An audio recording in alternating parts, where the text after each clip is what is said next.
Hi, my name is Ayanna Hensley and I'm the Miss Kansas 2022, and as Miss Kansas we become an advocate for safe driving. Now while my platform is a little bit different, centered on childhood trauma, it is very much encompassing of the life that I had lived, and it actually involves some vehicular PTSD. Most people don't associate safe driving and mental health being correlated, but at the end of the day, it was a result of vehicular PTSD that affected my mental health, and even at a young age I noticed that. The first time I had gotten in a car crash was actually when I was too young to remember. My mom had worked in Dodge City and we had lived in Ford, Kansas at that time. And for those who aren't really familiar, it's about a 15-20 minute drive on a very busy highway. And I was a toddler and I was able to unbuckle myself from my car seat in the back, and being the terror that I was, I got unbuckled and I had gone to the front seat. I was grabbing onto the headrest of the car, of the passenger seat, and I was just shaking my butt. I was a dancer. I've always been a dancer.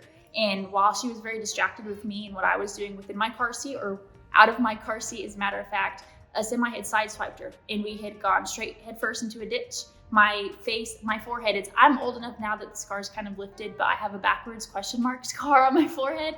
And it was because I had smashed my face into the dashboard. Obviously nothing was broken, but after we had kind of gotten up and around, I climbed back up and I buckled myself back into the car seat. So even at a young age, I knew how important car seats were in my life. I was in middle school, and I remember that my cousin had gone to the elementary school. My brother and I were at the middle school. So the person who was picking us up that day had picked up my brother and I, and we'd gone to pick up my cousin, and we were driving back home to my grandmother's house. And it was a mile and a half.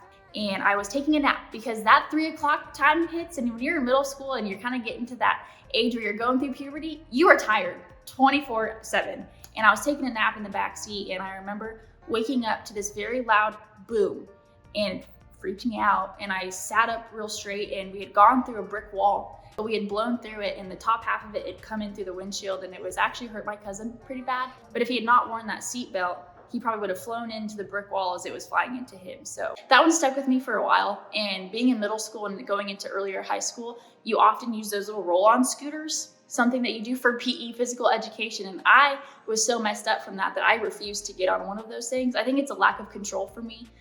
But being on the wheels and just the loud sounds kind of freaked me out. So I have never been able to use one after that.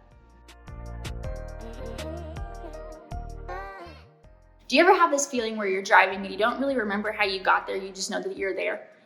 For a big part of my life, especially in high school, I was struggling with my mental health. And I remember just even the drives coming home from school and going to work, I didn't remember how I got there. And it didn't come until college when I did some digging on my own, and I'd gone into counseling and realized that when you are going through something, whatever that is for that individual, your brain can only focus on one task at a time. We always call ourselves multitaskers, but that's not how our brain works. We pause what we're thinking about for that instant and think about the next scenario. And so for me, while I was driving, I realized, I said, that phenomenon is happening quite often. And so my mental health was affecting the way that I was driving because my brain was no longer focusing on the road. And while you can't conquer the world every single second of your life, focus on driving. It can save your life. And yes, you may be going through something, but for the instant, you can focus on one thing at a time.